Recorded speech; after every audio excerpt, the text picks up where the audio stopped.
सीते राम कथा हृदयम्।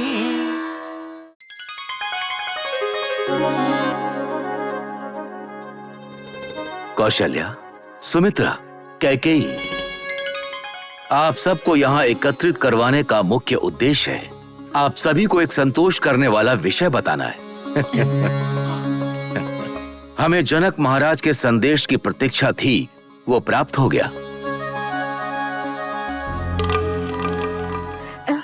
अर्थात वो अपनी पुत्री का हमारे राम के साथ विवाह करवाने के लिए सिद्ध हुए हैं। इसके लिए हम सभी को अति शीघ्रता करनी होगी। शिव धनुष को उठाने वाले पराक्रमी के साथ मैं अपनी पुत्री का विवाह करवाऊंगा। इस प्रतिज्ञा को पूर्ण करने के लिए उन्होंने इसी कारण आप सह परिवार सह कुटुंब मिथिला में आगमन करें। उनका यह मंगल कार्य पूर्ण हो, इस कारण जनक महाराज ने अत्यंत ससम्मान अत्यंत प्रेम से दूत के हाथ संदेश भिजवाया है। प्रभु, तो क्या आपने दूत को इस कार्य की त्वरित आज्ञा के साथ प्रस्थान करवाया? नहीं सुमित्रा, त्वरित आज्ञा नहीं दी है। हमारे कुल गुरु वशिष्ठ महामुनि सुमंत्र और अन्य मंत्रियों के साथ समालोचन कर उनके पूरे मन से इस विवाह के लिए आज्ञा प्राप्त करने के पश्चात संतोषित होकर मिथिला के लिए प्रस्थान करने की आज्ञा के साथ मैंने संदेश भेजा है। महाप्रभु, ऐसे संतोष के विषय को पहले बहन कौशल्या के साथ समालोचन करना उचित होता है ना? कैकेयी, मैंने पहले ही बताया था, रामचंद्र के शिव धनुष को भंग करने के पश्चात जनक महाराज से विवाह का आह्वान अवश्य आएगा, तब तुम सब संतोषित होते है ना? इसी कारण जब गुरुवरों की आज्ञा प्राप्त हो चुकी तो दूत के द्वारा मैंने यह संदेश भिजवा दिया।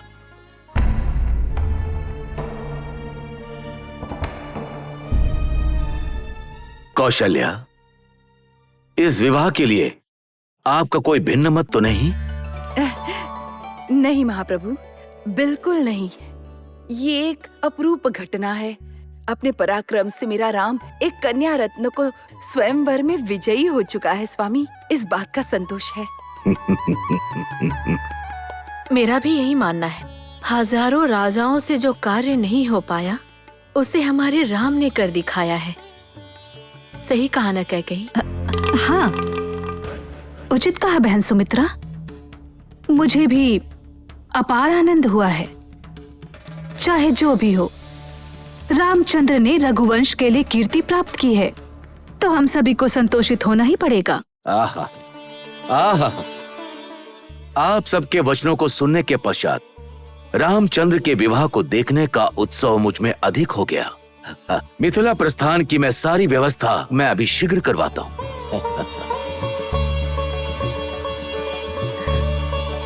बहन कौशल्या, आपके तो भाग्य ही खुल गए। एक अनन्य बहू आपको मिलने जा रही है। उचित कहा। हम दोनों की पूर्व ही बहन कौशल्या सास बनने जा रही है।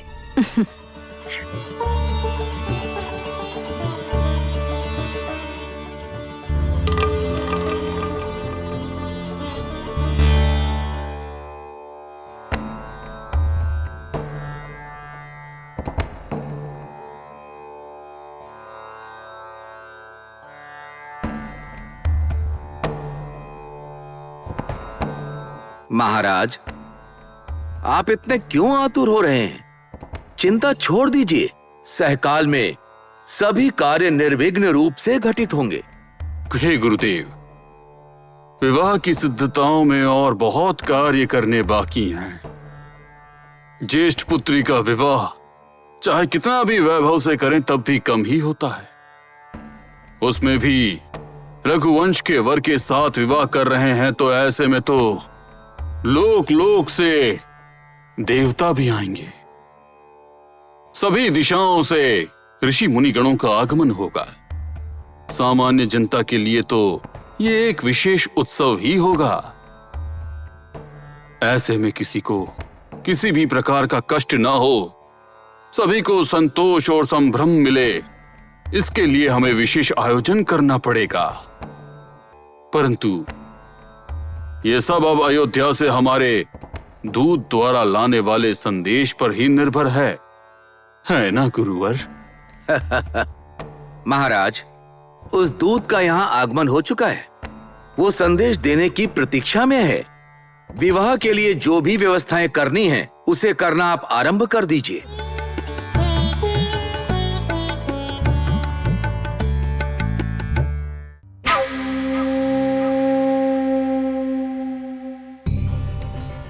रुको सखी, अलंकार को पूर्ण किए बिना क्यों जा रही हो तुम? महारानी, वो आवश्यकता से अधिक अलंकार कर रही है। किस संदर्भ में आपका कैसा अलंकार करना चाहिए, इसका उसे ज्ञात ही नहीं है। हाँ, तुम अब जा सकती हो।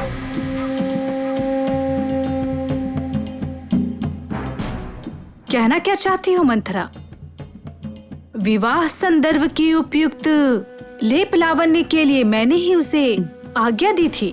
आपका कहना सही है महारानी, परंतु किस विवाह में और किसके विवाह में कितने स्तर का अलंकार होना चाहिए, ये सूक्ष्म ज्ञान उसे नहीं पता था।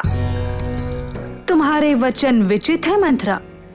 मन में कुछ और रहकर मुंह से कुछ और ही कह रही हो, ऐसा प्रतीत होता है।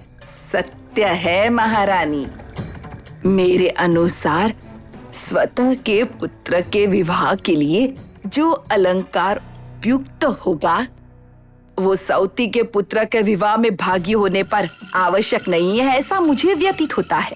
परंतु वो सखी आपको जो अलंकार कर रही थी, वो स्वतः के पुत्र के विवाह में भाग लेने जैसा था। चाहे तो कौशल्या उसे उस प्रकार करवा ले। आपको उसकी आवश्यकता नहीं है, ऐसी मेरी भावना है।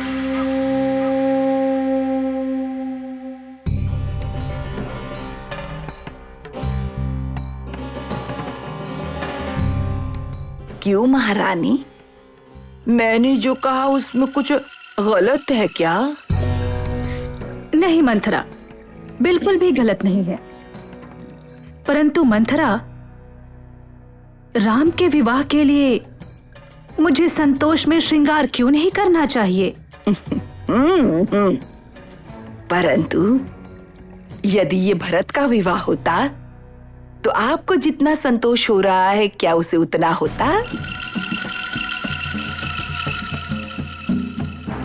नहीं नहीं, अगर मेरे पुत्र भरत का विवाह होता तो उसके उपयुक्त संतोष ही भिन्न होता मंथरा। वही तो, उस संभ्रम को अनुभव करने के बिना राम के विवाह के लिए श्रृंगारित हो रहे हैं ना। परंतु मंथरा, मेरे पुत्र भरत का विवाह भी ऐसा ही होगा, ये संभव है? अवश्य संभव है, यदि इसके लिए महाप्रभु पर दबाव डाला जाए तो। पहले एक बार जो योग रामचंद्र को मिलने वाला है, वो मेरे पुत्र भरत को भी मिलना चाहिए। कौशल्या जो संतोष प्राप्त करेगी, वही संतोष मुझे भी प्राप्त होना चाहिए। ऐसा कहने पर महाप्रभु ने अवकाश आने पर अवश्य ही ऐसा करूंगा, ऐसा कहा था उन्होंने। उस अवकाश को अभी ही आना चाहिए ना महारानी। क्या वो भी संभव है मंथरा? अवश्य संभव है, हाँ।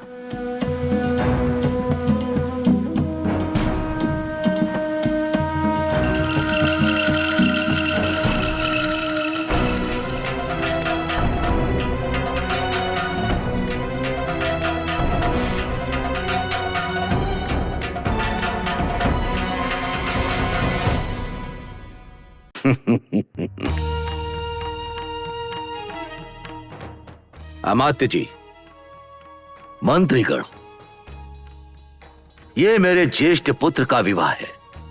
स्वयंवर में विजयी होकर पराक्रम का प्रदर्शन कर कन्या रत्न को प्राप्त किया है। मेरे प्रेम का पात्र मेरा पुत्र रामचंद्र का विवाह है।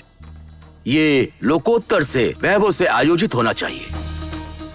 जनक महाराज अपनी ज्येष्ठ पुत्री का विवाह होने के कारण इसे पूर्ण वैभव से संभ्रम से आयोजित करेंगे, इसमें कोई संदेह नहीं। मिथिला के वैभव से कम नहीं है हमारे अयोध्या का वैभव, ऐसा हमें प्रतीत करना होगा। इसी कारण के लिए ये सभा है।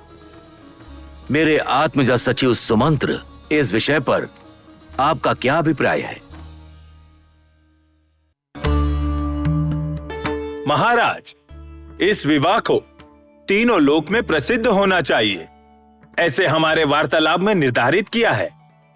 जनक महाराज के मिथिला के वैभव के बारे में हमने जो सुना है, अयोध्या का वैभव उससे भी अधिक है, ऐसा प्रस्तुत करने का हम सभी का संकल्प है महाराज। अति उत्तम, अति उत्तम।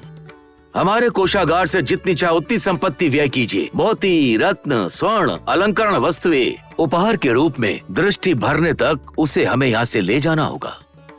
हमारे कुलगुरु को विशेष रथ से मिथिला में आगमन कर वहाँ की भूमि को पावन करना चाहिए। अयोध्या के सारे वेद ज्ञाताओं को रामचंद्र के विवाह में भागी होकर अपने वेद घोष से रामचंद्र के विवाह को मंगलमय बनाना चाहिए।